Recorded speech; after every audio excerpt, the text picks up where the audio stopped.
Hello and welcome back to the channel. Today's topic is both fascinating and critical. We're talking about acute radiation syndrome, or ARS. This is the condition that occurs after someone is exposed to a high dose of radiation in a short period of time.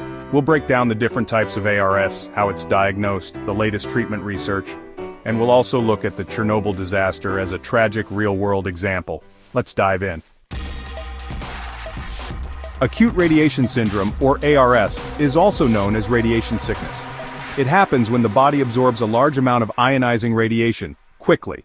This radiation damages fast-dividing cells, especially in your bone marrow, gut lining, skin, and even your brain, depending on how much radiation you're exposed to. There are 4 main types of ARS, each affects a different body system, depending on the radiation dose. Let's start with the first. Number 1. Hematopoietic syndrome. This happens between 0.7 and 10 grays of radiation. It mainly affects the bone marrow, leading to fatigue, bleeding, and life-threatening infections. Without treatment, the death rate can be as high as 95%. Number 2. Gastrointestinal syndrome. This starts with nausea, vomiting, and severe diarrhea, often within 1 hour. It's caused by destruction of the gut lining, which leads to dehydration and sepsis. Without aggressive care, the mortality rate is close to 100%. Number 3. Neurovascular syndrome. This happens at doses above 30 grays. Victims may feel dizzy, lose consciousness, have seizures, and tragically, death usually occurs within 48 hours.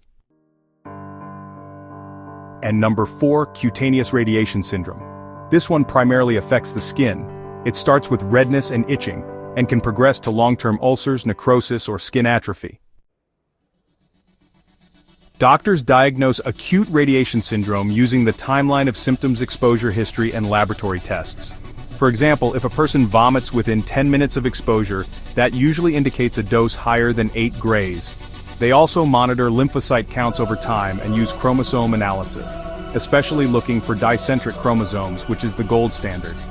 Physical signs like skin burns, hair loss, or neurological symptoms also help confirm the diagnosis. Treatment begins with decontamination. Just removing clothing can reduce exposure by up to 80%. Supportive care includes antibiotics for infections, G-CSF to boost white blood cell production, and potassium iodide to protect the thyroid from radioactive iodine, especially in children and pregnant women. Now here's the exciting part. New treatments are emerging. One of the most promising is called Avoplacel, also known as PLXR18. It's a cell therapy that helps regenerate bone marrow, and it already has FDA orphan drug designation for treating acute radiation syndrome. For severe cases, above 6 grays, stem cell transplants are sometimes considered, though it's still debated. Now let's talk about one of the most infamous radiation disasters in history, Chernobyl. In April 1986, the Chernobyl nuclear power plant in Ukraine exploded. The radiation released was catastrophic. Dozens of workers and first responders received massive doses. Many suffered from hematopoietic and GI syndromes, and some even developed neurovascular syndrome. 28 people died within weeks from acute radiation syndrome. Hundreds more developed chronic illnesses including thyroid cancer, skin disease, and, infertility. And even today, almost 4 decades later, the area around Chernobyl remains largely uninhabitable. The impact is still being felt, both medically and environmentally. So what have we learned? Acute radiation syndrome is a medical emergency. The faster it's diagnosed, the better the outcome.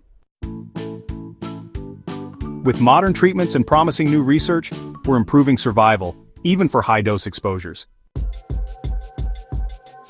But events like Chernobyl show us just how devastating uncontrolled radiation can be, not just immediately, but for generations.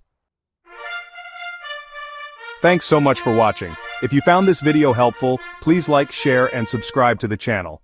And don't forget to leave your thoughts and questions in the comments below. I'd love to hear from you.